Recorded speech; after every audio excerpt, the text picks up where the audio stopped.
My sister's funeral was silent. Not a hymn, not a sob, not even the sound of shoes against the stone floor could break that stillness. The coffin stood closed at the front of the chapel, polished and cold. I sat in the second pew, my hands gripping the lace handkerchief Evelyn had sewn for me more than 50 years ago. I thought that was all I had left of her, until I found the message. It was slipped into the pocket of my coat.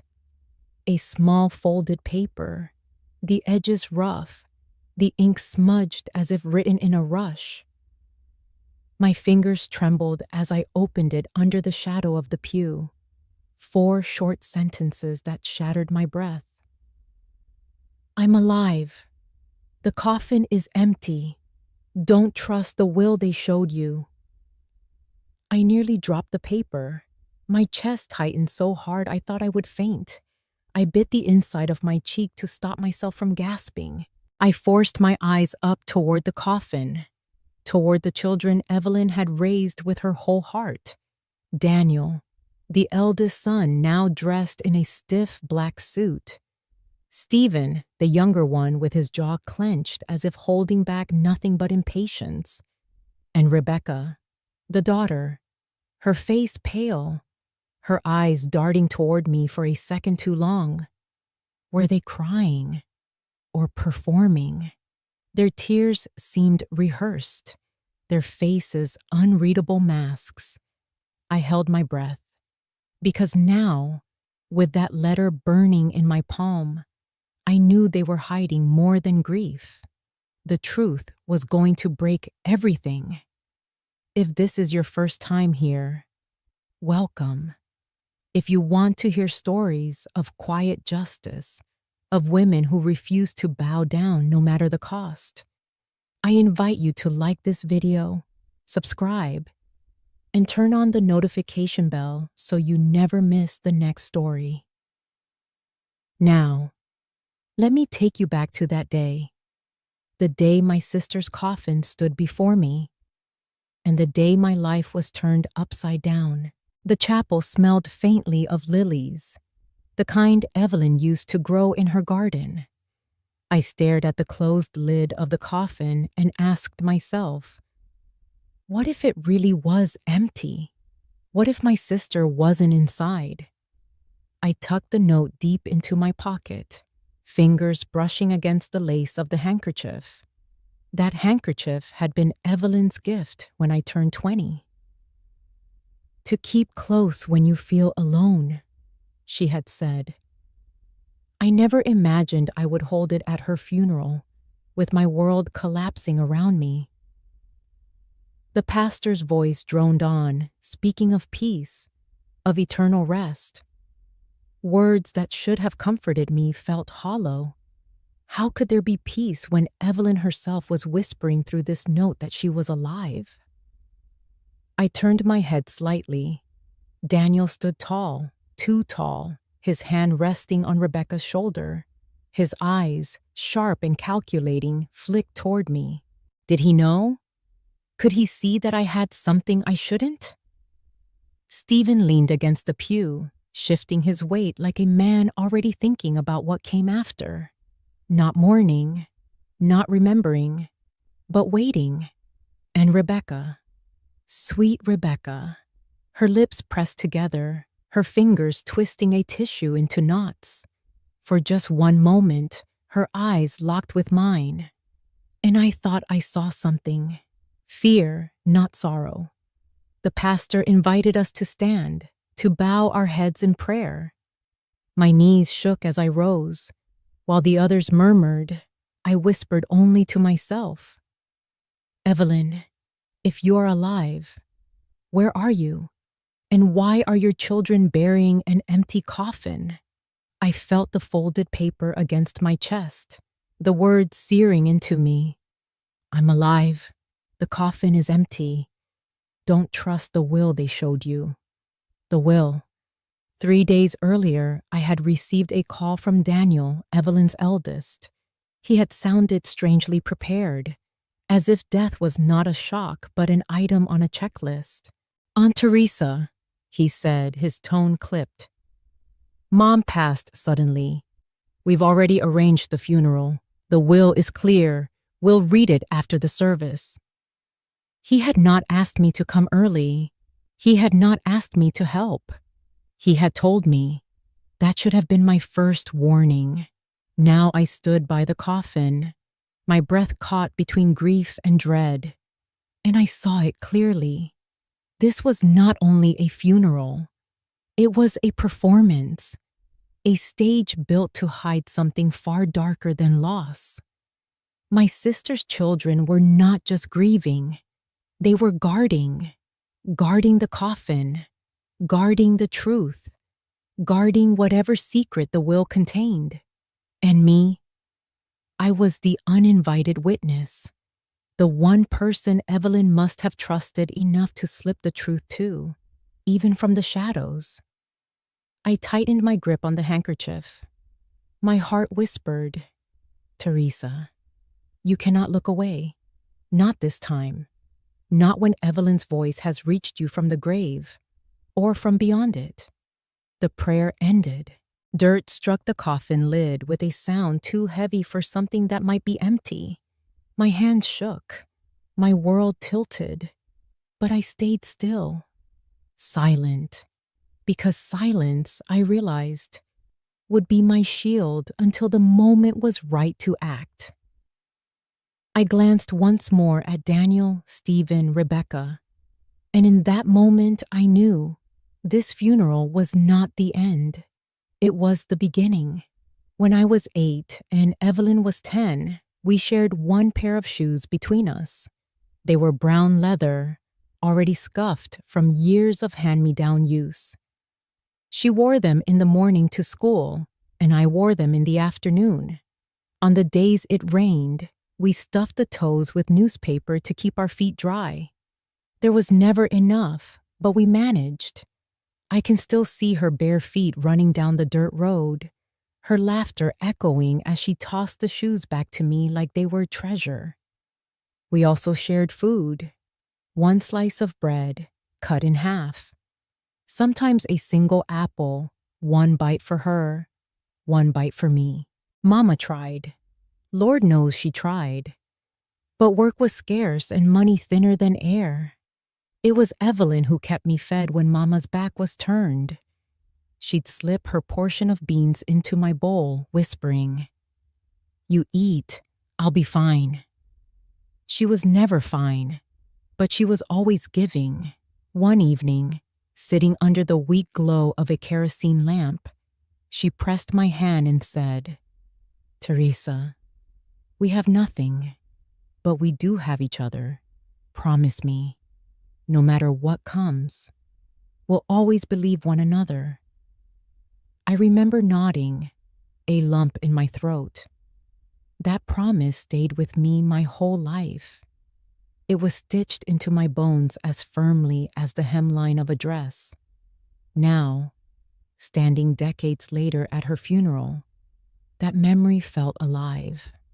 The lace handkerchief in my hand wasn't just fabric. It was our promise made tangible. And yet, here I was, holding a note that claimed she was alive. The chapel emptied quickly. I expected a crowd, but only a handful of people had shown up. A neighbor or two, an old church acquaintance, and then it was just me and her children. No co-workers from her years at the library. No friends from the women's circle she used to host. Not even distant cousins. It was wrong. Evelyn had touched so many lives. Her absence should have gathered more voices, more shoulders to lean on. Instead, silence swallowed the room. Daniel told me the arrangements had been efficient. That was the word he used, as though he was closing a business deal. He had chosen the funeral home within hours.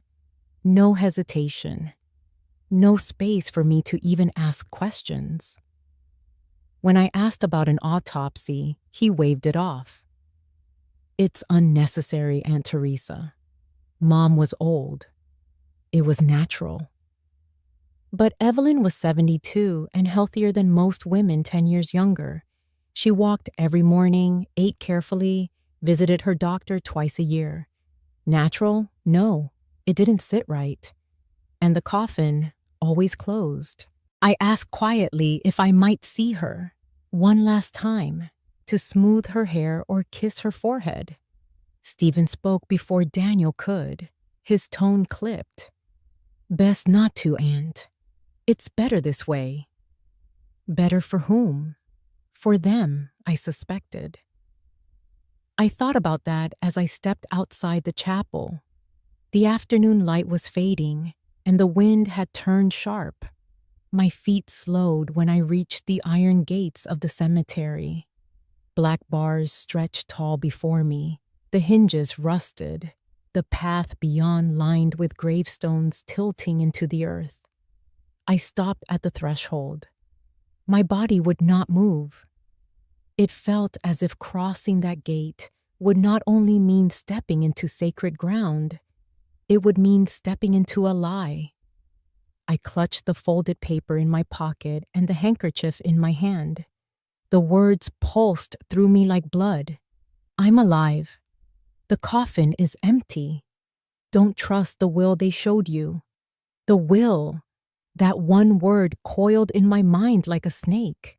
Evelyn had mentioned her will to me once, years ago, after her husband passed.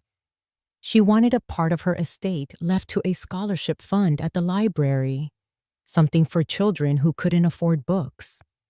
She said I would help oversee it. But the will Daniel spoke of was different, entirely different. He said everything had been left to them, the children, without mention of charity or trustees. I hadn't believed it at the time. And now, with the letter burning in my coat, I knew something was terribly wrong. I stood frozen at the cemetery gate, my breath visible in the cool air. For a long moment, I let the silence press against me. Across the field, I saw Rebecca looking back at me from near the coffin. Her eyes glistened, not only from tears. She stared as if she wanted to say something but couldn't. Then Daniel touched her shoulder, guiding her away. Her gaze dropped, and she followed. The gate groaned when I finally pushed it open. The sound rang in my ears like a warning bell. I stepped forward, each foot heavy, the gravel crunching beneath me. I was crossing more than ground. I was crossing into suspicion, into betrayal, into a mystery that could tear apart what little family I had left. At the graveside, dirt was already being shoveled. Too fast. Everything about this was too fast. Evelyn's life reduced to efficiency, paperwork, a sealed coffin no one was allowed to open. I kept my face calm, my lips pressed together, but inside my heart was pounding against my ribs. I told myself, Teresa, remember the promise. Believe her. Believe Evelyn, even if her voice reaches you only through a scrap of paper slipped into your coat. That night, as I left the cemetery, I looked once more at the threshold of the gate. I whispered under my breath, Sister, if you are truly alive, guide me. Then I stepped out, the cold evening swallowing me, carrying me into a storm I did not yet understand. That night, my house hummed with the kind of quiet that makes you hear your own breath. I set a kettle on the stove and carried the old family album to the table. Its cloth cover was frayed, where Evelyn's thumbs had turned it 1,000 times. She had mailed it to me a month ago with a short note about cleaning closets. I had shelved it without thinking. Now the album felt heavier than it should, as if it knew something I did not. I washed my hands, dried them on a towel, and opened to the first page. The plastic crackled. There we were as children in secondhand coats. There we were at the county fair with sugar on our lips. There Evelyn stood on her wedding day, sunlight making a crown of her hair. I breathed through each photograph like it was a prayer. The kettle clicked off. I poured tea and kept turning pages. Near the back, something resisted. The binding did not want to lie flat. I pressed my palm along the spine and felt a ridge under the fabric, a thin stiffness that didn't belong. I slid a butter knife under the photo sleeves and lifted carefully. A manila envelope revealed itself, narrow and sealed with 2 strips of yellowed tape. On the front, in Evelyn's blocky print, was a single line. "For Teresa, if anything happens." My mouth went dry. I broke the seal, slow and steady, and slid out a neat set of papers. The top page was titled, "Last Will and Testament of Evelyn Grace Whitaker." The notary stamp was crisp. The date was 6 months before today. I scanned paragraphs, the legal language marching like soldiers, each clause steady and precise. The bulk of her estate, it said, would be transferred into the Whitaker Community Trust. The income would support library scholarships, a local seniors fund, and a small emergency grant for single mothers. I was named trustee, with attorney Howard Grant as successor trustee, and a regional bank as corporate backup. My hand steadied as I read. This sounded like Evelyn. It sounded like the woman who saved her teacher's paycheck to buy paperbacks for the neighborhood kids. It sounded like the sister who divided her bread in half and gave me the bigger piece. There were bequests, too. A modest housing set aside for each child, care provisions for Rebecca's medical needs if ever required, a small stipend for Daniel and Stephen contingent upon completing a financial literacy course. These were not punishments. They were boundaries written in ink. I laid that will beside the version Daniel had announced at the chapel. Everything to the children. No trustee, no charity, no conditions. His efficient arrangements, the sealed coffin, the rush to bury, the absence of an autopsy. Each detail slammed against this paper like surf against a rock. Either Evelyn had reversed her values overnight, or the document they flaunted was a fabrication. I reread the signature line. The letters of her name were firm, each loop sure. I had watched Evelyn sign library forms for years. She pressed decisively, never with a tremor. The notary block listed Howard's office address. There was also a letter, handwritten in the margin of a photocopy. "Teresa, if you are reading this, keep the original safe. The children will be provided for, but the town must be too.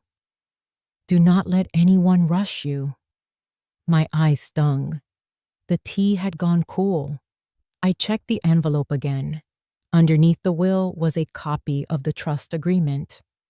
It outlined procedures for distributing funds, annual reports, the need for 2 signatures on major disbursements. There were clear instructions for replacing a trustee. There were contact numbers for the bank and for Howard. Evelyn had built a structure as sturdy as a barn. I sat back and listened to the clock tick. The note in my coat pocket said the coffin was empty. The album in my hand said Evelyn had planned for a future beyond her children's reach. The chapel said grief. The paper said caution. A question rose so plainly it hurt. Was my sister dead at all? Or had she been pushed into hiding by pressure I could barely imagine? I closed the album and pressed my palm to its cover. If she was alive, who wrote that other will? If she was gone, why would her children bury an empty box? If they were grieving, why would they deny me a final look at her face? The questions stacked like plates in a sink, one after another, clattering without breaking. I carried the album to my bedroom and slid it under the lowest drawer of my dresser, a place thieves never think to check. I locked the front door, checked the windows, and stood at the threshold of the hallway. That word again, threshold. Once today, I had crossed the cemetery gate. Now I was crossing into something else entirely. I spoke into the dim room, steady and low. Evelyn, if you can hear me, I found what you left. I will believe you. I will not rush. I will not be frightened out of the truth. Then I folded the lace handkerchief around the envelope like a small white shield and went to bed with the lights off, listening for a sound that might tell me which world I would wake to in the morning. Howard Grant's office sat above the post office, the kind of place you climb to on creaking stairs that remember every footstep. Framed diplomas lined the hallway. The carpet was thin. The air smelled faintly of paper and old coffee. He opened the door before I could knock, as if he had been watching the street for me. He was smaller than I remembered, a careful man with steady eyes and hands that treated documents like living things. "Teresa," he said, guiding me inside. "You brought something." I set the manila envelope on his desk and laid my lace handkerchief beside it, the way a nurse might set down gauze. He waited until I sat, then slid the papers out, page by page, his breath shallow with concentration. He adjusted his glasses and read silently, lips moving over names, dates, beneficiaries. When he reached the trustee clause and saw his own name, he nodded once. "This is the will I drafted with Evelyn," he said. 6 months ago, we discussed the trust for the library scholarships, the seniors fund, the emergency support for single mothers. She wanted boundaries for the children, not punishment. This matches my notes exactly. I exhaled. Something inside me that had been braced for a blow loosened by a hair. He turned to the signature line. His finger traced the ink. "That is Evelyn's hand," he said. Firm, deliberate. She never trembled when she signed. I told him about the other will, the one Daniel had announced, the one that left everything to the children with no charity and no trustee. Howard's mouth thinned. 3 weeks after we executed this original, Daniel came to see me, he said. He said his mother had changed her mind and needed a new will drafted immediately. He brought a typed document already prepared. He asked me to notarize it and file it. I refused. I had not met with Evelyn. I had not confirmed capacity. This was not how she worked. He opened a drawer and pulled a photocopy, slid it across the desk. I obtained this from the courthouse index this morning, after I heard about the funeral. Noticed the signature. Even on a copy, the difference was obvious. The letters were uneven. The pressure faded at the end of her name. There was a wandering loop that did not belong to her. The notary stamp was from a strip mall title service. The date was 1 week after Howard's will.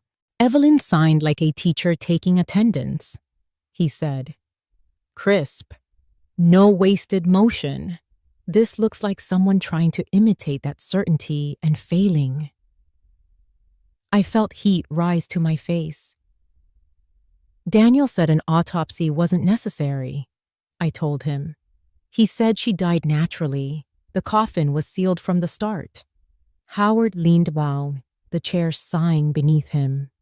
No autopsy. A closed casket. A rushed service. A sudden replacement will that contradicts a carefully built plan. Teresa, these are not proofs, but they are signals, strong ones. He folded his hands. I cannot give full legal advice without a retainer. You understand. But as a man who cared about your sister, I will tell you plain. Keep the original will safe. Do not share copies over email. Do not argue with the children. Paper leaves footprints. Pressure leaves fingerprints. If we are to challenge their filing, we will do it quietly, with documents, at the right hour. I nodded. My fingers found the edge of the handkerchief, rubbing the lace until it warmed. He slid a yellow legal pad toward me. I will prepare preservation letters to the funeral home and to the hospital asking them to retain all records. I will contact the bank named in the trust to confirm their knowledge of these instruments, and I will petition for a hearing to produce the executed original when the court opens. If the coffin is a question, the court can order what needs ordering. His eyes met mine. He hesitated, then said what I had not dared to say aloud. Teresa, it is possible Evelyn is not dead. The room tilted gently, like a boat shifting against its rope. I looked at the window, at the slice of winter sky, and swallowed. If she is alive, I said, then everything they have done is a theater. Or cover, he said. Either way, the remedy is the same. Paperwork, records, patience. He stacked the documents carefully and returned the envelope to me. Take the stairs slowly. Phone only from landlines, or better yet, in person. And if anyone presses you to sign, you bring the papers here first. I rose. My knees wavered, and I steadied myself with the back of the chair.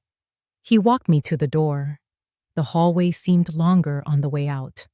At the top of the stairs, I paused, the threshold holding me as the cemetery gate had.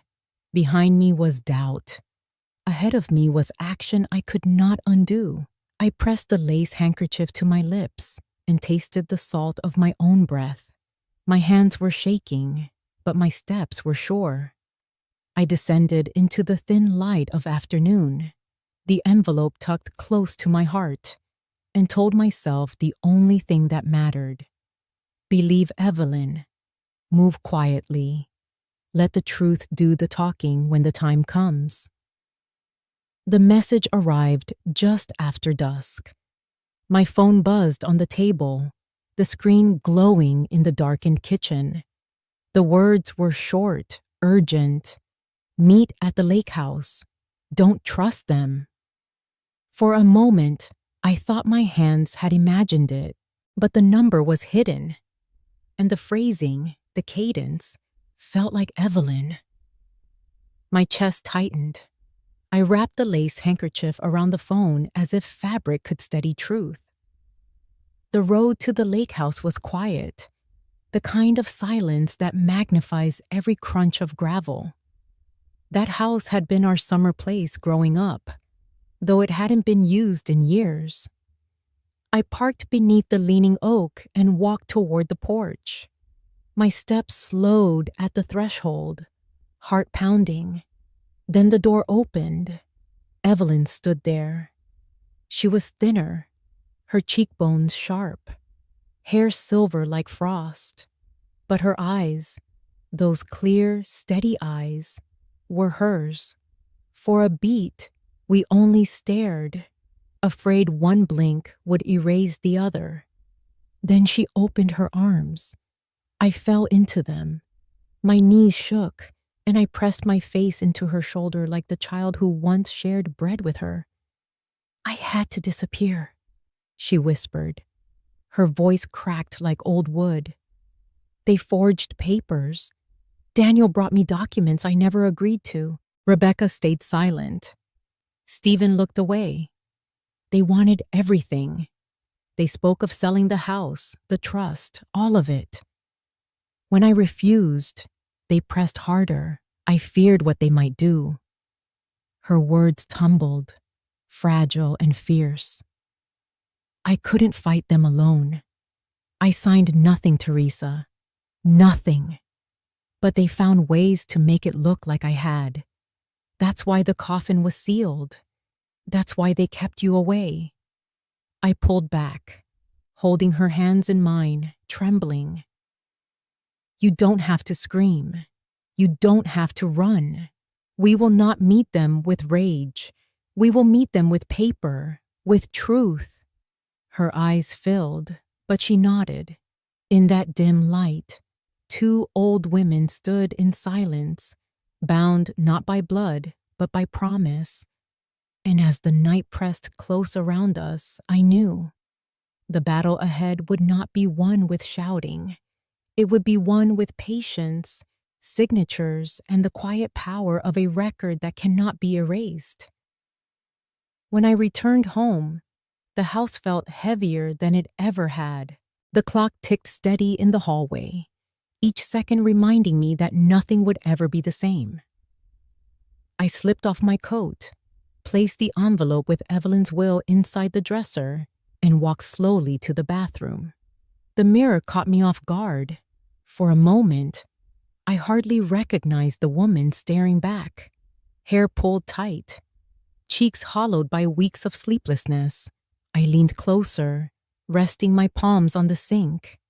My breath fogged the glass, blurring my reflection until all I could see was the outline of my own eyes. I whispered to the mirror, to myself, to Evelyn, who was still alive. We promised as girls to always believe each other. Now it's my turn to keep that promise.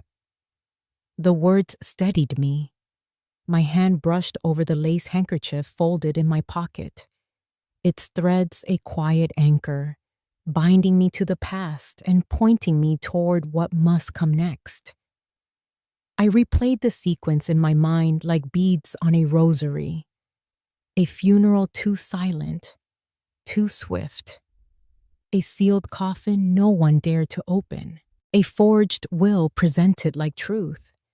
And Evelyn herself, frail but breathing, hiding in the shadows by the lake. Each fact alone was a whisper. Together, they shouted louder than grief. The children thought efficiency was their shield. But I had lived long enough to know. Paper leaves trails, signatures leave patterns, and lies eventually lean too heavily on themselves until they collapse. I straightened my back and looked once more at the reflection in the mirror.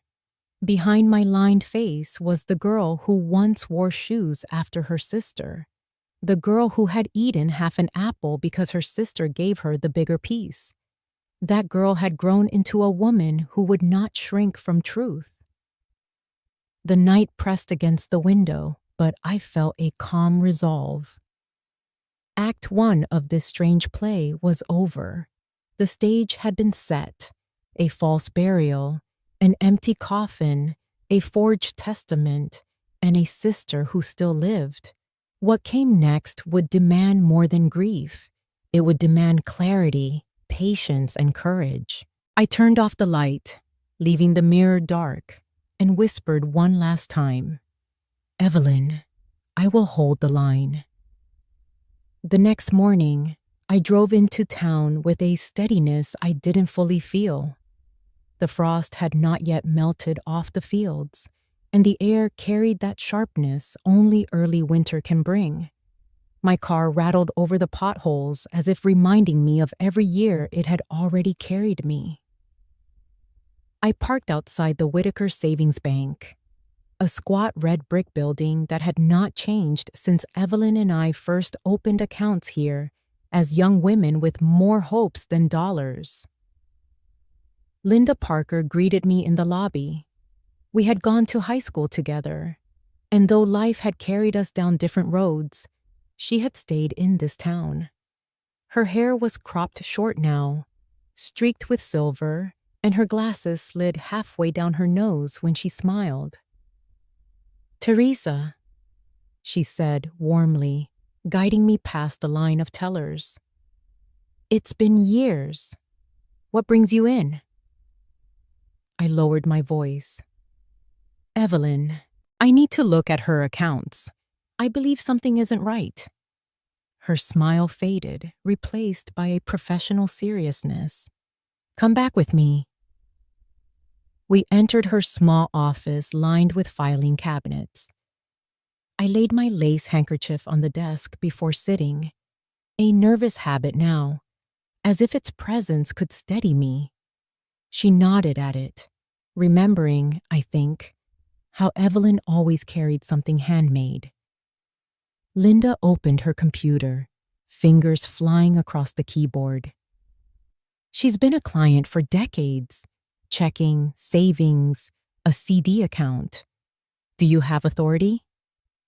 I slid the envelope across, showing her the will naming me trustee of the estate. She studied it, then exhaled. That's enough for me to at least show you recent activity. The printer hummed, and soon a stack of pages slid into the tray. Linda brought them over, smoothing them flat on the desk. Here's the last 6 months. I leaned in. The columns of numbers blurred for a moment until my eyes locked onto the dates. Withdrawals, thousands at a time. But what made my breath catch was the timing. 3 transactions after the day of Evelyn's funeral. Linda, I whispered. You see this? She nodded grimly. Impossible. Dead clients don't walk in and withdraw cash. And look here. She pointed to the signature line on the withdrawal slips, photocopied neatly at the bottom of each page. I knew my sister's hand as well as my own. These strokes were hesitant, wandering. The W in Whitaker sagged like tired knees. The loop in Evelyn was elongated, unnatural. That's not her, I said firmly. Linda slid open a drawer and pulled out an older form Evelyn had signed years before, a routine update to her CD account. The difference was stark. Evelyn's real signature was crisp, upright, confident. The new ones were shaky, uncertain, almost careful to look uncertain, as if someone had tried to mimic the natural tremor of age without realizing Evelyn never had one. It's black and white proof, Linda murmured. Whoever signed these after her supposed death, it wasn't her. The air in the office thickened. I pressed my palm against the lace handkerchief on the desk, grounding myself. I felt Evelyn in that moment, the way she used to steady me during exams or storms. Can you tell me who made the withdrawals? I asked. Linda checked the log. They were processed in person. Teller initials showed Daniel came once, Rebecca another time, and the last, Stephen. Each claimed to be acting under authority of the will. I closed my eyes. The children, Evelyn's children, my own niece and nephews, their names written against theft like ink on theft. Linda reached across the desk, her hand warm on mine. Teresa, you have to take this to the authorities. This isn't just fraud. If Evelyn is alive, this is a conspiracy. And if she isn't, she stopped, shook her head. It's worse. I gathered the printouts and slipped them into my envelope. The weight felt heavier now, as if carrying both betrayal and evidence. Thank you, Linda, I said. My voice was steady, but my hands trembled. Evelyn trusted me to hold the line, and I will. I folded the lace handkerchief around the documents, sealing the proof with quiet dignity. For the first time since the funeral, I felt the power of truth sharpening into something solid. Not rage, not noise, just paper, black ink against white. And it would be enough. Rebecca arrived just before noon, sunlight turning kitchen dust to gold. I did not hear her car, only 3 careful taps on the screen door. I wiped my hands on a towel and opened it. She stood on the porch with her coat half buttoned, cheeks blotched from crying, hair pulled back in a hurry. "Aunt Teresa," she said, voice frayed. "May I come in?" I stepped aside. She moved like someone expecting to be followed. I set water to boil and motioned to the table. I laid my lace handkerchief beside the sugar bowl, a habit that steadied me. "I was at the funeral," she began, hands folded tight. "I saw you reach into your coat. I knew you found it." "You put it there," I said. Not a question. She nodded, tears rising. "I did. I wrote what Mom told me to write. She called the night before and said to make sure you knew. She told me to keep quiet, to act like I knew nothing. I was supposed to protect you without drawing attention." "Why come now?" "I am scared of Daniel." She winced at her brother's name. "He has never hit me. He does not need to. He makes silence feel like a threat. He said we would be better off if we moved fast. He said Mom was confused. He said the town would judge us if we aired family business. I could not sleep. I kept seeing Mom's face the last week, the way she held her mug like a shield. I think she knew." The kettle clicked. I poured tea and slid a cup toward her. Her hands shook so badly she had to steady the saucer with both palms. "Daniel made me sign forms I did not understand," she said. "He told me it was routine." Stephen nodded along. "Stephen is afraid too. He follows Daniel so he does not have to think." I watched the coffin close and wanted to scream. "I put the envelope in your pocket because you were the only one I trusted to do something other than cry." Her words cut through me like cold wind. I remembered her asleep on Evelyn's chest. A damp curl stuck to her forehead. I remembered her graduation, and Evelyn whispering that she hoped her daughter would be kinder to herself than she had ever been. Now this young woman trembled in my kitchen, a witness and a child all at once. "I am not proud," Rebecca said. "I am not innocent. I stood by when I should have stood up. I told myself loyalty meant keeping quiet. Last night, I heard Daniel on the phone about selling the lake house and moving funds before a court could ask questions. He used words like power of attorney and immediate need." I set my palm on the handkerchief, the fabric warm from the sun. "Your mother is alive," I said softly. "She is safe for now. She did not sign away her life. What matters is whether you are ready to tell the truth where it counts."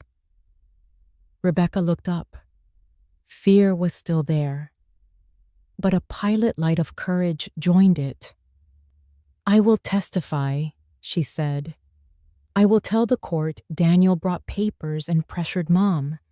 I will say I saw him at the bank 2 days after the funeral. I will hand over the text where he told me to stop asking questions." "There will be a cost," I said. "He will be angry.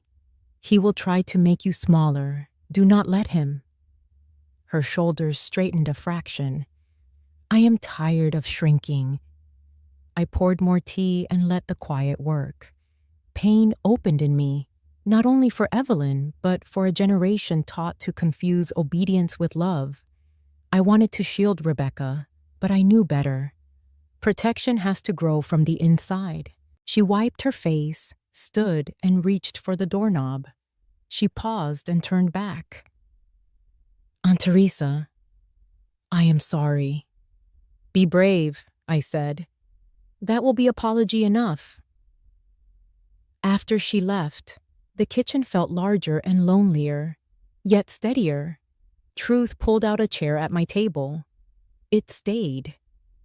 Daniel arrived just as the sun began to dip, throwing long shadows across my porch. His car, too new, too polished for someone supposedly grieving, idled in the drive. He climbed out with his easy smile, the one he used on neighbors and real estate clients, the one I had learned to mistrust. "Aunt Teresa," he said, voice warm in a way that did not match his eyes. "I thought I'd check in on you. Hard times, you know. We all need family." I stepped aside and let him in. His cologne reached the room before he did. He sat at my kitchen table like he owned the place, leaning back in the chair, hands folded loosely on his stomach. "You've been busy," he said, "talking to lawyers, banks, digging where grief should have left soil undisturbed." He chuckled as if it were a joke. "You know, sometimes it's best to let things rest. Evelyn wouldn't want conflict. She'd want peace." I didn't answer. Instead, I set the kettle on, moving slowly, each motion deliberate. I placed 2 cups on the table, poured the tea, slid one toward him. Then I laid my lace handkerchief down between us, smoothing it flat against the wood. His eyes flicked to it, puzzled, maybe unsettled by the stillness. He tried again, leaning forward. "Look, Aunt Teresa, we all know how hard loss can twist perception. Maybe you think you found contradictions, but it's nothing. Paperwork gets messy. Signatures fade. It's natural." I lifted my cup and sipped. Silence filled the room, thicker than smoke. He squirmed slightly, his smile tightening. He wanted a fight, a denial, something to push against. Instead, he found nothing but tea and fabric. After a while, he cleared his throat. "All I'm saying is, don't drag this out. For your sake. For everyone's. Money makes people crazy. Let's just keep it in the family." I set my cup down, still silent. Then I stood and walked to the sink, my back to him. The handkerchief remained on the table like a witness. He sighed heavily, pushed his chair back. "You're stubborn, just like Evelyn. Fine. But remember, family loyalty has limits." His shoes thudded across the floor. The door creaked open and shut. His car engine roared to life. Through the thin window, I saw him pause by his car. Pulling out his phone, he turned his back to the house, but the cold air carried his voice. I stepped closer, staying hidden behind the curtain. "I told you I'm handling it," he hissed. "She won't talk. She's old, set in her ways. Just give me more time. I'll get the money, the house, the accounts. It's almost done. Stop calling me." Silence, then his voice again, sharper, almost desperate. "I said I'll pay. The tables don't stay cold forever. One good hand and I'm out. Just give me another week." He ended the call with a jab of his finger, shoulders tense, then drove away fast, gravel spitting behind his tires. I let the curtain fall, my pulse steadying. The pieces clicked. His sudden generosity with funeral decisions, the rush to settle the will, the eagerness to liquidate property. Not grief, not even greed. Desperation. My nephew was drowning in gambling debt, and he had decided Evelyn's life, and now her death, were his chips on the table. I picked up the handkerchief from the table, folded it neatly, and placed it back in my pocket. My silence had spoken louder than argument. Daniel had revealed more in one phone call than any confrontation could wring from him. I whispered to myself, steady and certain, paper will tell the truth. I remember one evening years ago when Evelyn sat at my kitchen table, her hands cupped around a mug of cocoa. She spoke quietly, like confessing something that shamed her. Daniel spends like money grows on trees, she said. First cars, then watches, then trips he can't afford. Stephen follows him everywhere, nodding along. He never learned to think for himself. I had tried to soothe her. They'll grow out of it. Youth burns hot, but it cools. Evelyn only shook her head. No, Teresa. Daniel doesn't cool. He consumes. That memory weighed on me as a knock rattled my door now. I opened it to see Stephen, the younger brother, his tie loosened, his face pale. He smiled politely, but his eyes darted past me into the house. Mind if I come in, Aunt Teresa? He asked. His voice was soft, almost apologetic, but there was steel underneath. I let him in. He settled into the same chair Daniel had occupied the day before. I poured tea out of habit, but he didn't touch it. I wanted to check on you, he began, folding his hands like a penitent schoolboy. Losing Mom has been hard on all of us. Grief does strange things, makes us see shadows where there are none. His words were chosen carefully, rehearsed. I said nothing, only set my lace handkerchief on the table and smoothed its edges. He cleared his throat. Daniel worries you're tiring yourself chasing details. Old papers, old accounts, conversations that don't matter now. You're not young anymore, Aunt Teresa. Sometimes the mind, well, it plays tricks. The phrase lingered. I looked straight at him, and for a second he faltered. His eyes slid away. He recovered quickly. We all just want what's best for you. If people start thinking you're confused, it could cause trouble. There are processes for that, legal processes. It would be better if you rested. Let us handle things. You deserve peace. I thought of Evelyn's words. Stephen never learned to think for himself. Here he was, parroting Daniel's lines, the softer mask to Daniel's hard edge. I picked up my teacup and took a slow sip. The silence pressed on him. He shifted, tugged at his sleeve. I mean, you wouldn't want anyone to think you're incapable. Judges take that seriously. Once that's in motion, it's hard to stop. So that was the plan. They would try to paint me as incompetent, too old to know my own mind, too fragile to manage paper or property. A strategy neat on the outside, cruel underneath. I laid the cup down carefully. The sound of porcelain on wood sharp in the air. Stephen, I said quietly, your mother taught you better than this. His mouth opened, but no words came. He glanced toward the door, already retreating in his mind. I'll tell Daniel you're firm on your views, he muttered. I rose, walked to the door, and held it open. He hesitated, then stepped through. His shoulders slumped. When the door closed, I stayed still for a long time, the handkerchief warm in my pocket. The echo of Evelyn's warning filled me. Daniel consumes, Stephen follows. They were moving to strip me of voice, of dignity, of the very right to decide truth from lie. But I was not alone, and I was not finished. Paper trails, trembling signatures, Rebecca's courage, Evelyn's survival, all of it stood between me and their plan. I whispered into the quiet kitchen. If they want to call me incapable, they'll soon learn what capable looks like.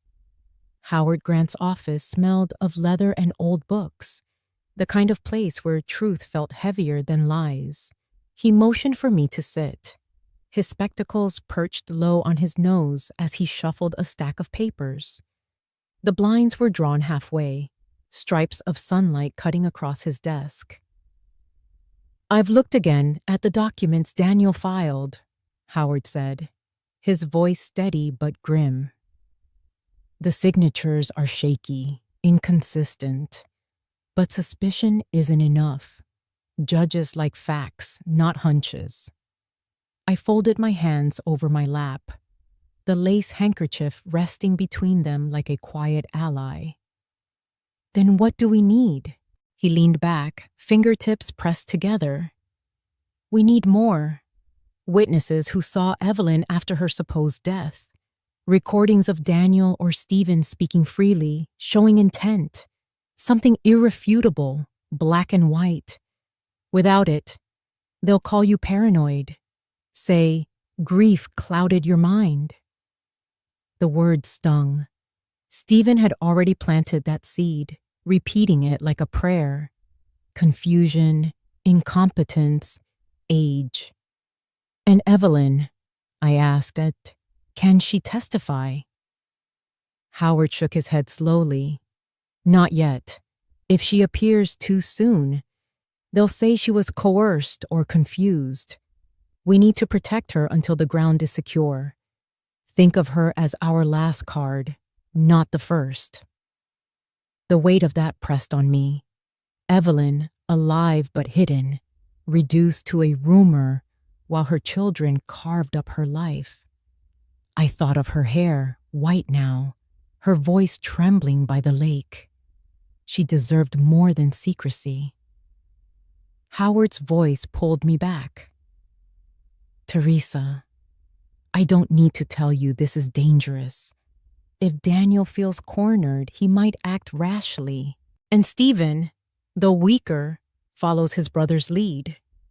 You need to be careful where you go, who you speak to." I nodded, though the truth was, I already felt eyes on me. When I walked to the market, I noticed the same sedan parked across the street. When I sat on my porch, the same jogger circled twice, too slow the second time. Even the phone rang with silence on the other end, long enough to let me know it wasn't a mistake. "They're watching," I said softly. "I can feel it." Howard leaned forward. "Good. Let them watch. Sometimes a cornered fox shows its teeth too soon. We'll use their impatience against them."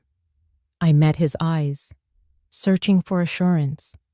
How do we even begin to record them? "Start small," he said. "Conversations in your kitchen. Keep your phone near, let it run. Ask questions you already know the answers to. Their arrogance will do the rest." I thought of Daniel's call outside my house, his voice sharp with desperation. If only I had pressed record. "And witnesses," I added. "Who would stand with me?" Howard sighed, scribbling a note on his legal pad. "Rebecca is one. The girl's frightened, but she wants to do the right thing. Perhaps a banker, perhaps a neighbor. People notice more than they admit. We just need them to speak." The kettle on the credenza whistled softly. Howard poured us each a cup of black tea. He slid one toward me, his hand steady. "This will take time, Teresa. But remember, time favors the truth. Lies collapse under their own weight." I held the warm cup and stared at the rising steam. Somewhere outside the blinds, a car door slammed. My pulse quickened, but I said nothing. The walls of this office felt like the last safe space left. Howard's voice softened. "You're doing more than standing for yourself. You're standing for Evelyn. For every widow or sister who's been told her mind is too fragile to know what's real. Don't forget that." I swallowed the lump in my throat and nodded. "Then we gather proof. Quietly, piece by piece. And when it's ready, we let the papers speak louder than their threats." The handkerchief lay on the desk between us, its threads bright against the dark wood. For the first time, It didn't feel like just a keepsake. It felt like a banner. Linda called just after lunch. Her voice was low, clipped. "Teresa, can you come now? I found something on the security system you should see." The bank lobby was quiet when I arrived. Only the soft shuffle of deposit slips and the hum of the printer filled the air. Linda met me at the side door and led me through a corridor of filing cabinets to a small room with a single monitor and a chair. She closed the door behind us and drew the blind. "There's no audio," she said, waking the screen. "But the cameras don't lie." A grid of thumbnails appeared. She clicked one. The footage expanded. The date stamp in the corner read 2 weeks before the funeral. The camera looked down from the ceiling onto the teller line. And there they were, Evelyn and Daniel. My sister wore her gray cardigan, the one with a missing button near the cuff.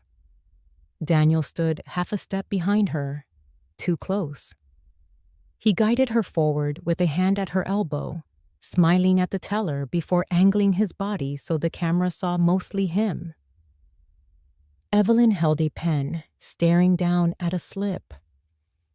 Daniel's finger tapped the line where the signature should go. She hesitated. He leaned in, lips near her ear, the picture of a dutiful son. Then his hand covered hers, nudging the pen. The signature emerged, slow and crooked. Linda paused the video and zoomed. Even without sound, I could read it in the shoulders, hers, rounded and small, his, squared with purpose. A second later, a teller slid a stack of bills across. Daniel gathered them, not Evelyn, and tucked them into his inside pocket before helping her turn away from the counter. Linda switched angles, the parking lot camera. Daniel steered Evelyn across the asphalt, his grip now firm on her forearm. She stumbled on the curb. He barely glanced down, just tightened his hold and kept moving. The timestamp ticked forward. The car door opened. He guided her in with a quick pat to the shoulder that felt like punctuation. "Here's the next day," Linda said. Another angle, a different shirt on Daniel, the same choreography. He presented the slip. She stared at it. He indicated where to sign. This time, she shook her head. He tapped the paper again, harder. She signed. I felt the air thin. My hand went to the lace handkerchief in my pocket. I set it on the desk beside the keyboard and kept my palm on it like it could stop the video from moving. The child who once fetched lemonade for barbecues, who asked me to tie his shoes, now maneuvered my sister like a pawn. Somewhere, a part of me still wanted to believe there was a kind explanation. The screen did not allow it. Linda printed still frames and slipped them into a folder. "Chain of custody," she said. "I've logged the retrieval on our internal form. If the court asks, these were pulled by me, system admin, at this time and date. We'll preserve the original files on a read-only drive." I nodded, unable to speak for a breath. The betrayal was layered, not just money, but the use of kindness as a lever. Daniel knew the posture of care, the soft lean, the whispered prompt. He wore it like a suit. "Teresa," Linda said gently, "there's more."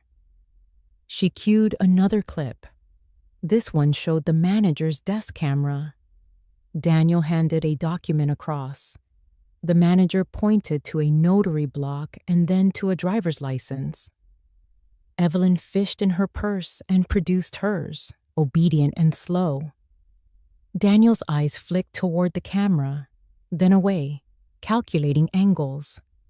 The signature that followed was the same. Uncertain, shaped by someone else's urgency. I felt nausea rise and forced it down with a swallow. He was practicing for the funeral, I said, surprised by the steadiness of my voice. Teaching himself how to look like a good son while stealing. Linda didn't answer. She didn't need to. She printed the notary stills and added them to the folder. I'll email Howard to coordinate. I won't send footage over email. Only hand deliver or use a court-approved portal. You'll take these copies to him, yes? Yes, I said. My throat burned. She turned off the screen and faced me fully. I'm sorry, she said. I know what he once was to you, but this is what he chose. I folded the handkerchief slowly, corner to corner, and slid it back into my pocket. Paper will tell the truth, I said. And now the paper has a face. When I stepped into the corridor, the bank's ordinary sounds returned. The soft tap of keys, the murmur of customers.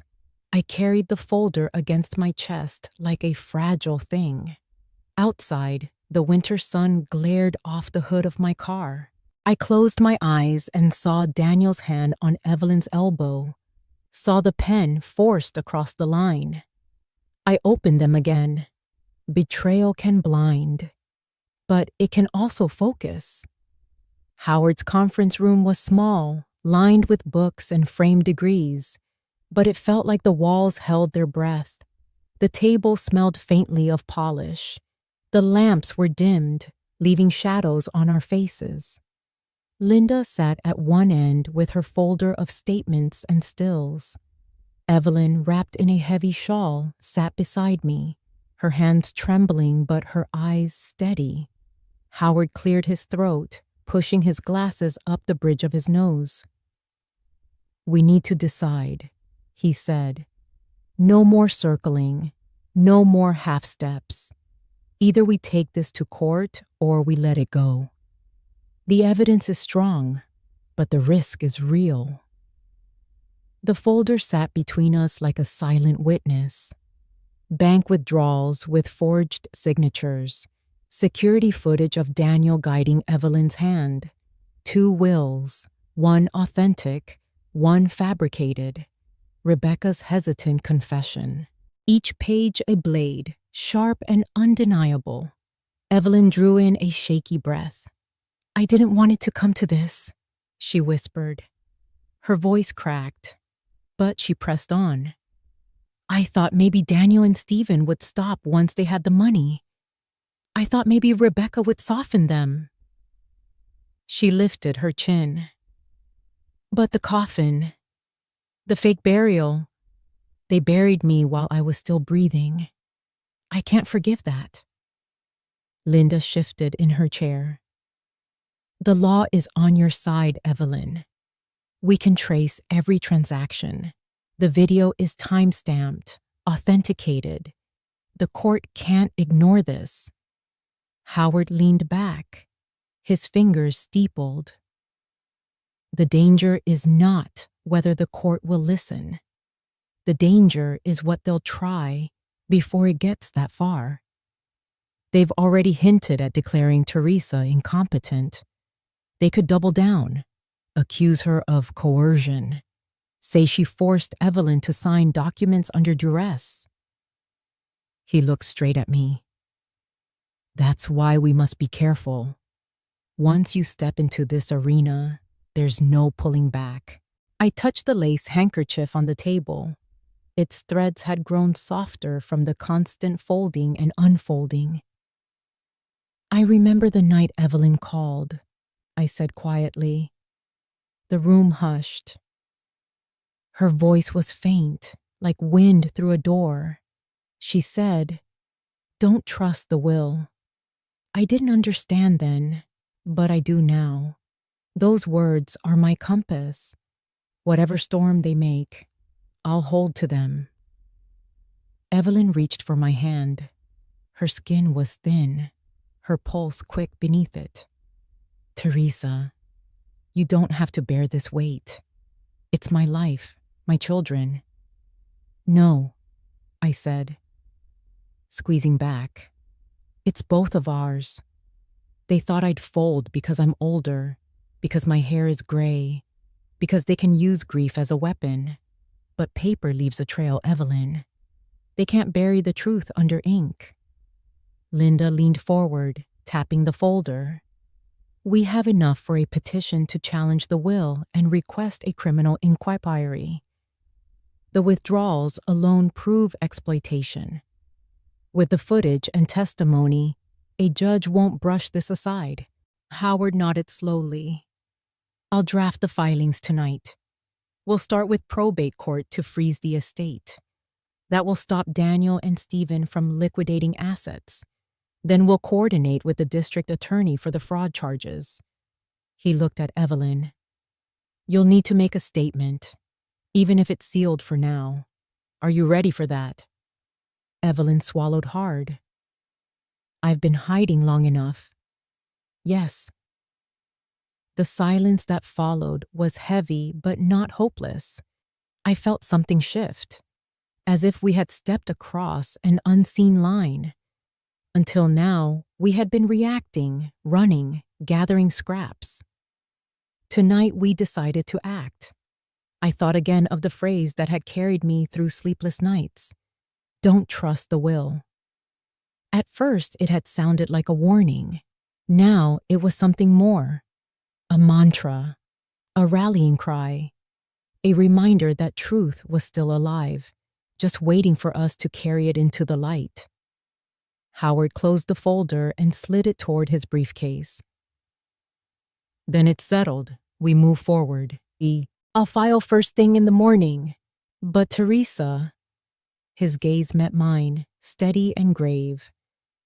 You need to prepare yourself. Once this breaks, the children will not stay quiet. They'll come at you from every angle. I'm not afraid, I said, surprising myself with the calm in my voice. They've already taken everything they thought mattered. Money, trust, even Evelyn's name. But they underestimated one thing. Howard raised a brow. And what's that? I lifted the handkerchief, smoothing it flat with my palm. That I've lived too many years to let fear dictate my steps. They think silence means weakness, but silence can also be strength. We'll let the paper speak. We'll let the truth speak. Linda exhaled slowly, as though she had been holding her breath through the whole meeting. Then let's bring this into daylight. Evelyn closed her eyes briefly, then opened them with a spark I hadn't seen in years. For once, she said softly, let them be the ones who tremble. The room seemed to settle with her words. The lamps hummed, the clock ticked on, and the decision lay between us like a signed covenant. We were no longer bystanders to their scheme. We were witnesses, and soon we would be plaintiffs. As I gathered my coat, I tucked the handkerchief into my pocket. The threads brushed my fingers like a reminder. Don't trust the will. Tonight, those words no longer bound me to fear. They bound me to resolve. We left the office together. Me, Evelyn, Linda, and Howard, 4 against the storm. And for the first time since the funeral, I felt not just grief, but direction. They came at noon with a bakery box and 2 paper cups, as if comfort could be bought with sugar and steam. Daniel wore that easy smile that never reached his eyes. Stephen trailed half a step behind, carrying a slim briefcase. I watched them through the screen, then unlatched the door and stepped aside. The threshold felt like a line drawn in chalk. We brought your favorite, Daniel said. Maple crullers from Baxter's, and a latte just how you like it. He set the box on my table without waiting for permission. Stephen placed the cups beside it and opened his briefcase. I laid my lace handkerchief between us, smoothing its edge with my thumb. "You're kind," I said, "but I already made tea." Stephen cleared his throat. "We also brought something to take off your plate." He slid a stack of papers forward. "A simple guardianship agreement for your finances. Nothing dramatic, just to help with bills and decisions. People our age understand how complicated things get for seniors." Daniel's smile thinned. "Sign this, Aunt Teresa, and the court will see we're united. No need for strangers to meddle." I did not sit. I turned, lifted my kettle from the stove, and poured into my own cup. The steam rose like a curtain. I set the cup down, then, with the calm of a woman setting a table, nudged the bakery box and the lattes back toward them. "I appreciate the thought," I said, "but I am not hungry." Daniel's voice stayed warm, but something sharp flickered underneath. "At least take a sip. You haven't eaten. Grief can make you foggy." "Fog passes," I said. Stephen glanced at Daniel and opened another folder. "We spoke with a doctor," he announced, "trying for a professional. Dr. Halpern. He reviewed your recent behavior and prepared a capacity evaluation. Typical for someone your age after a loss. He recommends a short-term conservatorship to prevent confusion." He slid the report toward me. The letterhead was a cheap template. The signature was slanted and sloppy, notarized by someone in a strip mall I knew for car titles and payday loans. I did not reach for it. "In what clinic did this physician examine me?" I asked. "He didn't need to," Stephen said quickly. "We provided detailed observations." "Observations," I repeated. I kept my tone level. "So the doctor wrote about my mind without meeting it." Daniel's smile cracked. "Let's not be dramatic. It's a formality. Judges like to see families proactive." I sat at last, placed my phone, already recording, face down near the handkerchief, and folded my hands. Silence spread. The clock ticked. Outside, a jay scolded the feeder. I watched the steam curl from the cup they had brought. No foam art melted. No scent drifted. Something about the lid looked tampered with. A second seal misaligned. "We're trying to help," Daniel said, pushing the latte closer. One sip. I looked at my cup. "I'll keep my tea." He leaned back, exhaled through his nose, then softened his voice again. "Aunt Teresa, I'm worried. You're chasing ghost stories. You called a lawyer. You asked the bank questions. That's not grief. That's paranoia. People might start to think you can't handle choices. The report protects you." Stephen nodded. Dutiful echo. "Paperwork saves families from mistakes." "Paperwork reveals them too," I said. Daniel tapped the guardianship pages. "You sign, we file, and this all ends. No hearings, no embarrassment. We'll make sure your lights stay on and your pantry is full. That's what Mom would want." "You buried your mother in a sealed box," I said, "and never let me see her face." His jaw worked, then settled. "She didn't want to be seen like that." "Like what?" I asked it. "Empty." Stephen flinched.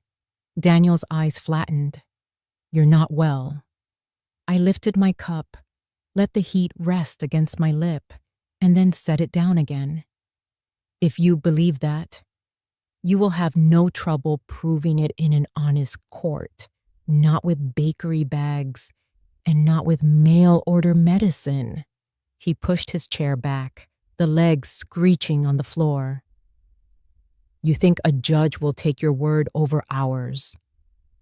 "I think a judge will take evidence." I said. Stephen slid one more document out, a consent to treatment form.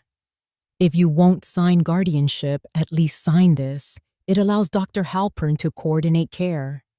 I kept my hands folded. The recorder hummed inside my phone like a small, steady heart. Daniel glanced at the cups, then at me. You don't have to make this ugly. Drink the coffee, sign the paper, and we can be done. I don't drink from hands that shake my name off its letters, I said.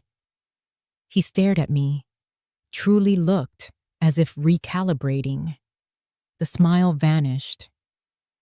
You're making a mistake. Maybe, I said, but it will be mine. We sat in a stalemate measured by the clock. He gathered the papers, too fast, scraping them into the briefcase.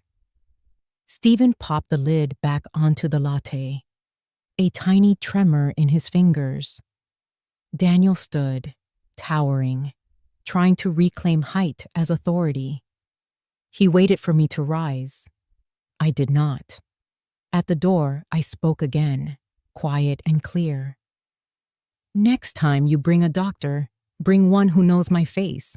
Next time you bring coffee, bring it sealed by the court. And next time you bring paper, remember that signatures carry weight. Some of us have spent a lifetime carrying it properly. They left without another word. The car door slammed. The engine revved. Gravel spit under their tires. I carried the untouched latte to the sink and held it there for a long breath, watching the surface barely ripple. Then I set it on a shelf, high and out of reach, and slid the bakery box into a bag marked with today's date. I pressed the handkerchief to my cheek. Howard had told me to gather proof. The room still held their voices. The recording tucked them away. I stood in the quiet and let my pulse slow. I had not raised my voice. I had not taken a sip. I had not signed. Rebecca texted 15 minutes after Daniel's car peeled away. I'm outside. Can I come in? I opened the door to find her on the porch, phone clutched in both hands, hair wind-blown like she had been pacing.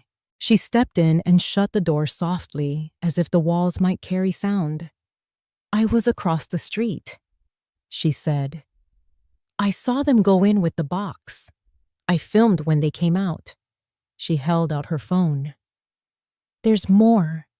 I recorded from the window by the hydrangea. You can hear them. We stood at the kitchen table. I spread my lace handkerchief where the bakery box had sat. Rebecca queued up the video. The screen showed Daniel's back, Stephen's profile, the bakery logo bright against the gray day. Their voices were low but clear. Guardianship is clean if she signs, Stephen said. Or we use Halpern's report, Daniel answered. Judge will rubber stamp. Give her the latte again. She'll sip. Rebecca paused the clip and looked at me, shame in her eyes. I should have stopped them before the funeral. I should have yelled. Instead, I filmed. I thought proof was safer than a scene. Proof is how we win, I said. The words came out steady, even as my chest tightened.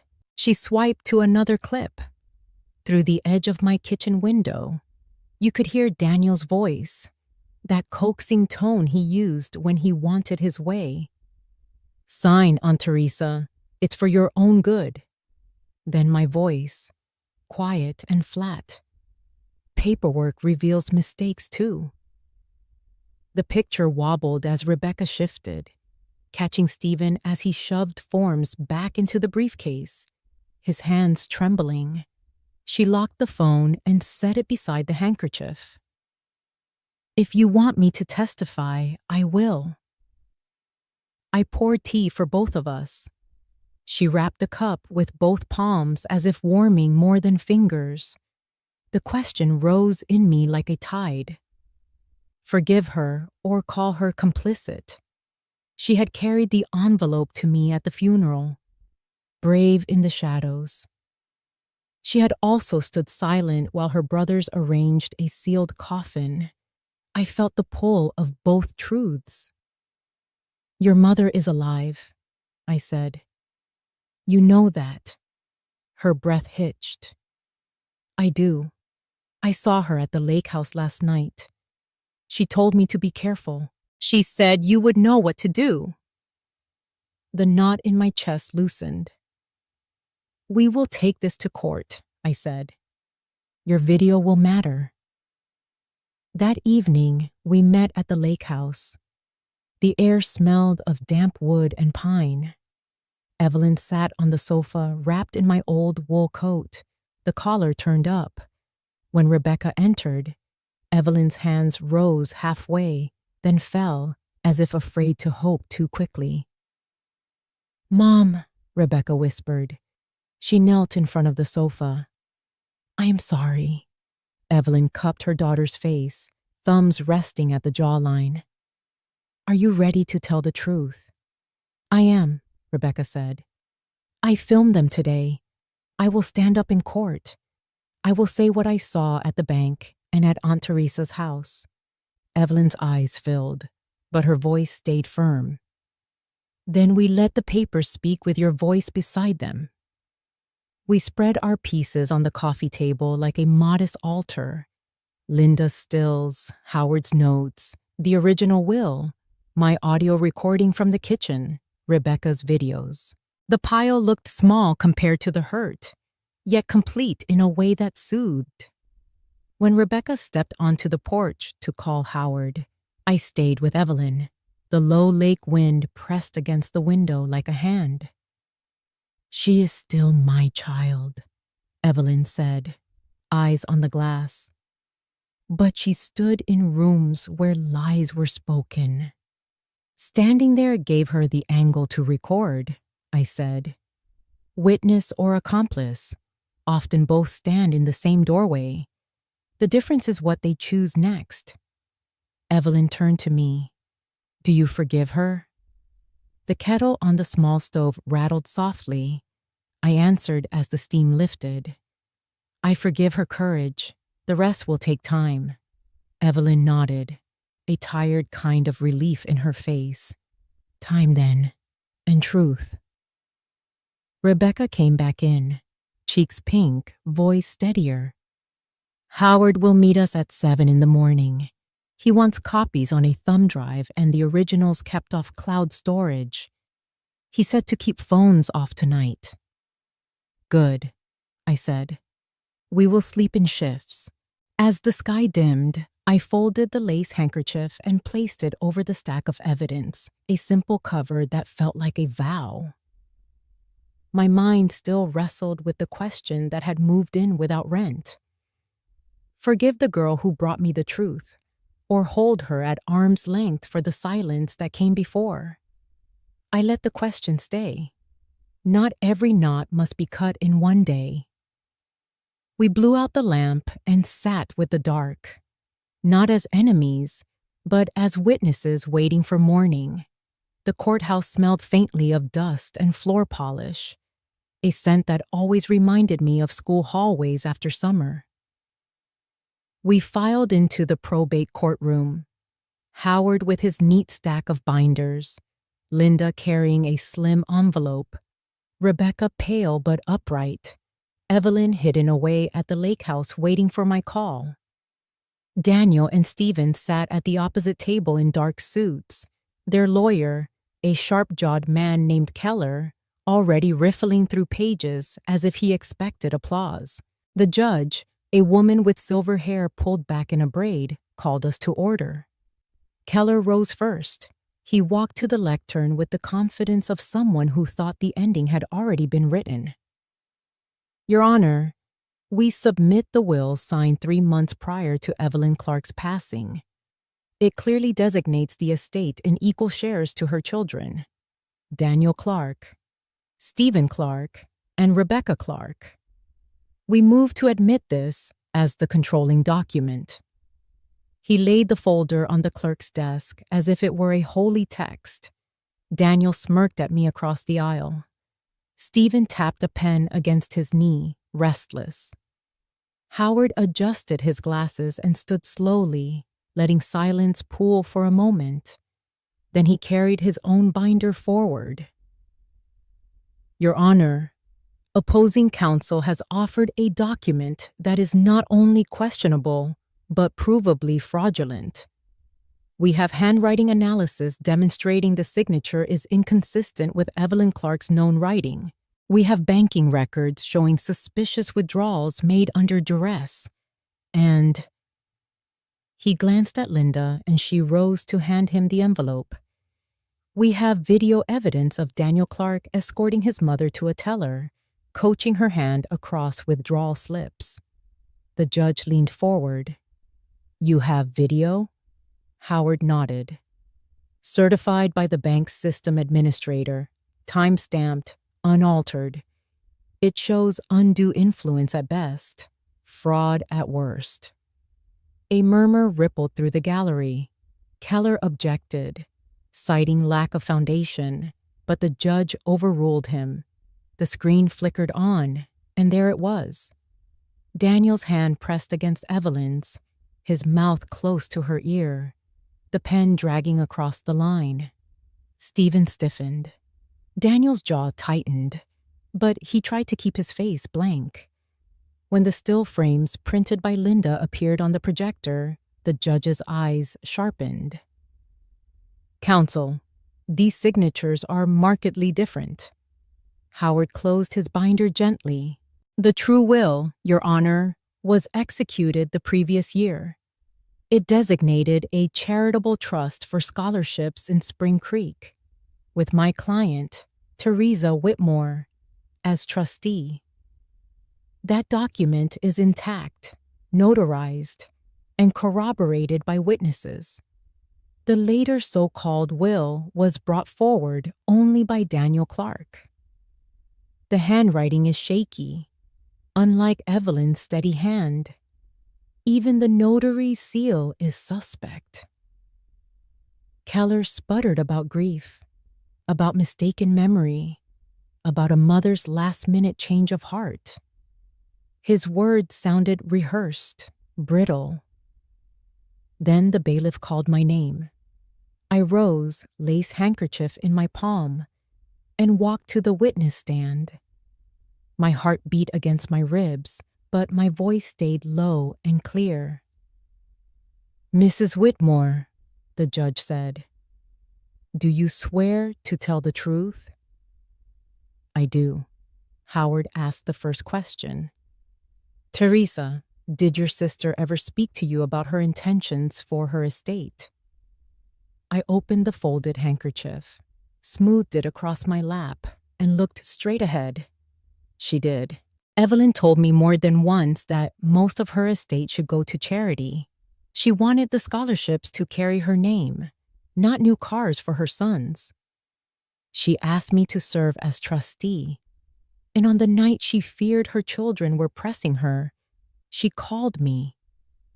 Her voice was thin but steady. She said, "Don't trust the will they will show you." I let the words hang, heavy as church bells. Would you recognize her signature? Howard asked. Yes, I said. I grew up watching her write notes on scraps of grocery paper. She had a strong hand, neat, never wavering. The marks on that later document, they are not hers. Keller tried to cross-examine. Mrs. Whitmore, isn't it true grief can cloud your judgment? Isn't it possible your sister changed her mind and confided in no one? I lifted the handkerchief, the lace catching the light. Grief clouds many things, but truth survives it. My sister's truth was not to enrich men already drowning in debt. It was to lift children who had none of her advantages. She told me so. She wrote it so. And she warned me. Rebecca shifted in her seat, eyes down. She knew what was coming. Her video had already been logged into evidence. The judge leaned back, expression unreadable. "Proceed," she told Howard. But I saw it. The tilt of her head, the crease at her brow. She understood. The paper told one story. Our voices, our proof, told the rest. And for the first time since the funeral, I felt the balance shift. The bailiff called Rebecca Clark. She rose from the bench, chin lifted just enough to hold. Her hand shook as she walked to the stand. The judge swore her in. Rebecca's yes was barely above a whisper. Howard began gently. "Rebecca, did you leave a note in Teresa Whitmore's coat at the funeral?" "Yes," she said, voice breaking. "At my mother's request. It said, 'I'm alive. The coffin is empty. Don't trust the will.'" Keller objected to hearsay. The judge overruled him. Rebecca gripped the rail. "Did your brothers pressure your mother regarding documents or money?" She nodded. "Daniel brought papers to the house, told her to sign quickly. Stephen stood by. At the bank, Daniel guided her hand. I filmed him. 2 days after the funeral, they came to Aunt Teresa's kitchen with coffee and a guardianship form. I recorded that too." She pointed to the screen where her video timeline was already in evidence. "You can hear them planning to use a fake doctor's report." Keller stalked to the lectern. "Miss Clark, you dislike your brothers, don't you? You'd say anything to wound them." Rebecca straightened.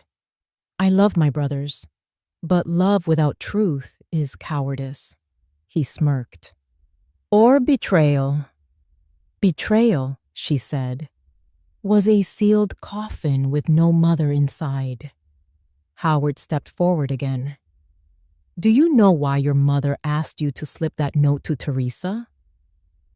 Rebecca looked at me, then at the judge. "Because she knew Aunt Teresa would not look away." The judge folded her hands. "Counsel, any further witnesses?" Howard's face set. "Yes, Your Honor. One more." He nodded to the bailiff. The side door opened. A deputy guided in a woman in a shawl the color of smoke. She moved carefully, but not weakly. When she reached the well, she removed the scarf from her hair. "Evelyn." Gasps rose, then died. I felt the lace handkerchief go still in my palm. Evelyn spoke before anyone else could claim her voice. "I am Evelyn Grace Whitaker," she said, steady. "I am alive. That is not my signature. I did not change my will." Daniel lurched to his feet. "This is a trick," he shouted. "She's confused. She's been coached. She doesn't know what she's saying. Mom, tell them." "Sit down, Mr. Clark," the judge snapped. The gavel struck once. "You will not intimidate a witness in my courtroom." Stephen did not stand. He folded forward, elbows on knees, face in his hands. The pen he had been tapping clicked against the floor. Keller tried to recover. "Your Honor, we question the timing of this appearance. Where has Ms. Whitaker been if not avoiding process?" Evelyn met his stare. "Hiding from my own sons," she said. "On the advice of counsel, I refused to sign away my life. They prepared papers anyway." Howard approached with the authentic will. "Your Honor, with the court's permission, I'll mark the original and invite Ms. Whitaker to confirm." Evelyn took the pen, signed the acknowledgement line with the firm, familiar hand I had known since childhood. It felt like a door opening. Daniel pounded the table. "She was always sentimental. She'd give money to strangers before family. We were protecting her from herself. The judge's eyes cooled. From what this record shows, she was protecting herself from you. No one moved. The power in the room shifted with the quiet, like a tide turning at slack water. I did not speak. I did not need to. Daniel's noise evaporated into the shape of his fear. Stephen's silence confessed what his lips would not. Howard asked one last question. Ms. Whitaker, is there anything you want the court to understand? Evelyn glanced at me. Only that I taught my children to tell the truth, she said. Teresa kept that lesson when they did not. The judge nodded once. We will recess for 15 minutes. Counsel, prepare for argument on the injunction. In the hum that followed, I felt years of being dismissed lift off my shoulders like dust shaken from a rug left long in shadow. The gavel fell. I remained seated, hand closed around lace. Don't trust the will, Evelyn had said. Now the whole room had heard why. The judge returned after deliberation, her robe brushing the bench as if the air itself had thickened. She read the ruling slowly, each word landing like a stone. The court recognized Evelyn's original will as valid. The trust for charity stood intact, with me named as trustee. The counterfeit version Daniel had pushed forward was dismissed as a fraud. The next part came sharper. Arrest warrants for Daniel Clark and Stephen Clark. For forgery, conspiracy, and attempted fraud. The bailiff stepped toward their table. Daniel's chair screeched against the floor as he tried to rise, but two deputies pinned him easily. His protests turned to curses, his voice cracking under the weight of his own undoing. Stephen did not resist. He held out his wrists as though he had been expecting this moment for years. His eyes darted once to Rebecca, then away, shame heavier than iron. The gavel struck. Final. Justice, not the quick kind of television dramas, but the kind that creaks, crawls, and then, at last, lands. Rebecca remained at the edge of the bench, trembling, tears streaking her face. The judge addressed her directly. Given your cooperation, your testimony, and your clear role in preserving evidence, the court grants you leniency. You will not face criminal charges. Relief poured over her features, though it was salted with guilt. She had crossed a line, but she had crossed back in time. Evelyn reached out her hand to her daughter, and Rebecca took it, both weeping quietly. There was no triumph in their faces, only a release, as if a long fever had finally broken. Howard closed his briefcase with the click of a man who had fought enough battles to know victory is rarely sweet, only necessary. It's done, Teresa, he whispered to me. For now, it's done. I rose slowly, my knees stiff, and walked toward the heavy doors of the courthouse. The crowd parted. Some faces watched with pity, others with awe. I did not smile, nor did I bow my head. I simply walked. The lace handkerchief folded in my palm, each step deliberate. At the doorway, I stopped. The light outside poured in, bright and unyielding. For a heartbeat, I stood still on the threshold, as I had at the cemetery gates weeks earlier. Then I had hesitated, uncertain if I could carry what waited. Now I did not hesitate. I stepped through. The cold air hit my lungs, and I breathed deeply. Behind me, the past closed like a door on hinges long rusted. Before me, the street stretched open, wide and unmarked. Evelyn followed, her shawl tight around her shoulders, Rebecca beside her, Howard a step behind. We did not speak. Because silence was enough. The kind of silence that says, "It is over." I lifted my chin. Justice had spoken. For Evelyn. For the promise I once whispered over bread crusts and hand-me-down shoes. For myself, too. Act 2B ended there, with the echo of the gavel and the threshold beneath my feet. Justice had won, not loudly, but surely. And that was enough.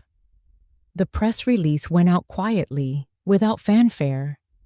Evelyn and I signed it together, her hand steadier than I expected, mine guiding the last flourish. The Clark Foundation for Community Hope would stand as her legacy, just as she had wanted. Scholarships for children in our county, a fund for widows, support for small-town libraries. Not wealth kept in marble halls, but light poured into corners where it mattered most. Reporters asked for interviews, photographs, quotes. Evelyn declined them all. "The work will speak louder than our faces," she said. I agreed. Neither of us needed the spotlight. What mattered was that the paper trail was now honest, transparent, binding in law and in spirit. That evening, I brewed 2 cups of Earl Grey and carried them to the porch. The air smelled of cut grass and lilacs, faint hints of spring finding its way back. I set the cups down and placed the lace handkerchief in the middle of the table. Its threads caught the late sun, golden against the wood. Evelyn sat across from me, her back straight, her hair silver but her eyes alive. For a while, we did not speak. Silence had always been our truest language. Finally, I whispered, more to myself than to her. Justice doesn't bring you back to me as you were. It doesn't rewind the years or erase the fear. But at least, Evelyn, you are no longer buried beneath their lies. She reached out and covered my hand with hers. No speeches, no promises, just the weight of truth between sisters. I thought of the coffin at the funeral, the false tears, the forged will, and then I thought of the children who would one day open a scholarship letter, the widows who would not face silence alone. Out of betrayal had come something sturdier than revenge, dignity restored, legacy secured. The tea cooled in our cups as the sky turned lavender.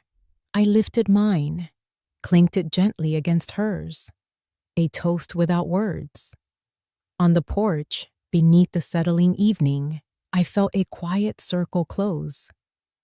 Rebecca came at twilight, when the porch light begins to matter, but the sky is not ready to surrender.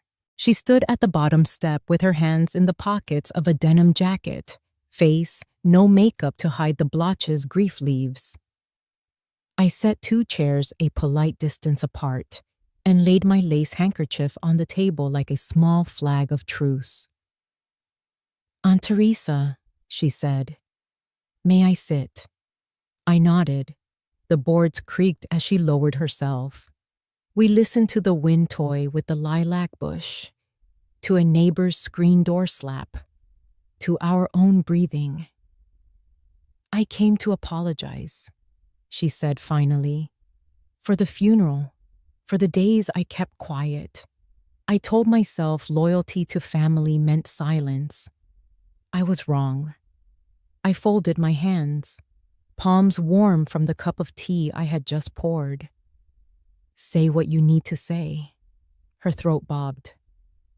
"I knew Daniel was dangerous, but I let him think for me. I watched him corner Mom at the bank. I filmed from shadows instead of standing in the light. You saved her, not me." "You brought the note," I said. She shook her head. "Too little. Too late. I want your forgiveness." I took a breath and let it out slow.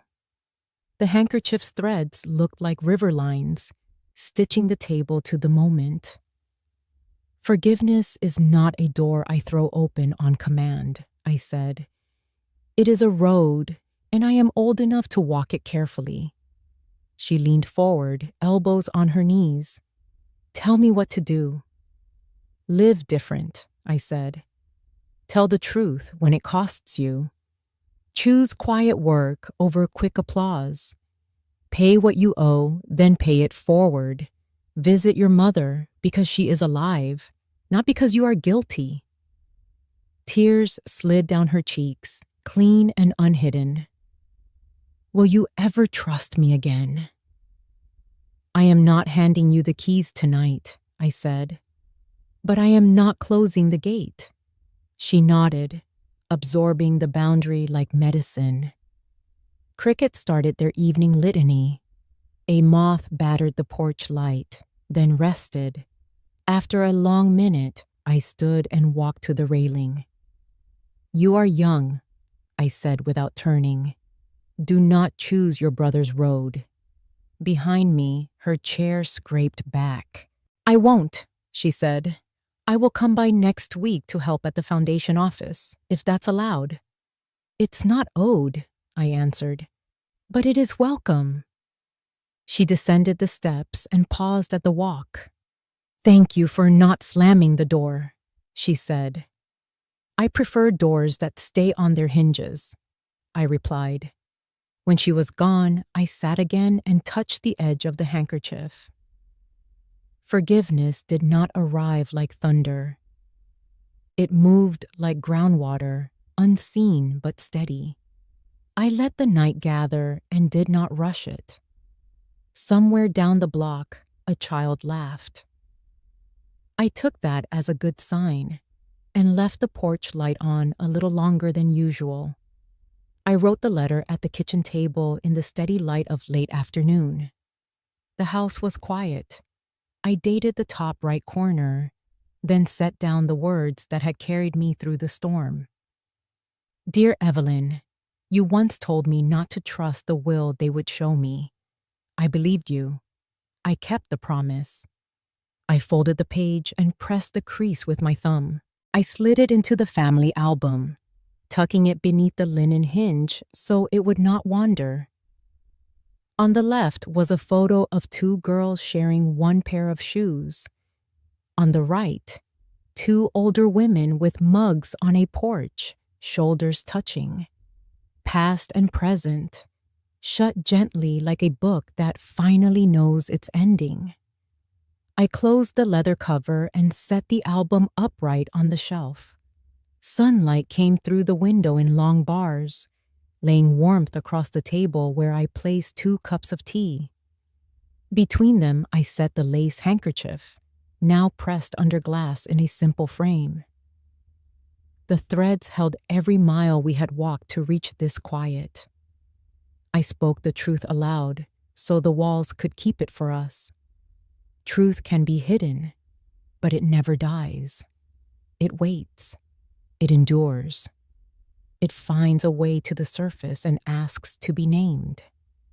I thought of Evelyn asleep at last without fear, of scholarships that will carry her name into classrooms she will never see, of Rebecca choosing slower and better steps. Hurt remains, but it no longer owns the room. We have given it boundaries, and we have chosen light. I lifted my cup and let the steam warm my face, then looked toward you, the listener who stayed to the end. I tucked a small note into the album spine, addressed but unstamped, a promise kept quietly, no parade, truth standing where fear once stood. Before we say goodbye, we would love to know. Where are you watching from? Is it a quiet morning with a warm cup of coffee? Or a late night where stories like this keep you company? Let us know in the comments. We read everyone with gratitude. And if this story touched your heart, please consider subscribing to the channel.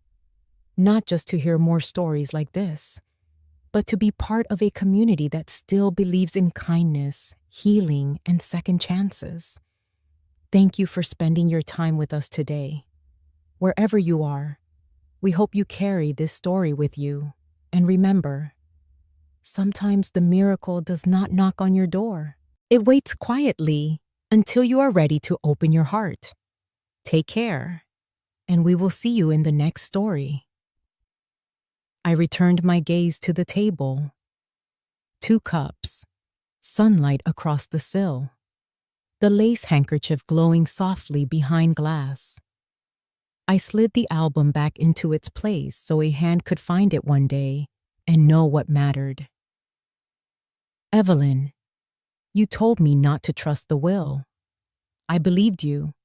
I kept your words.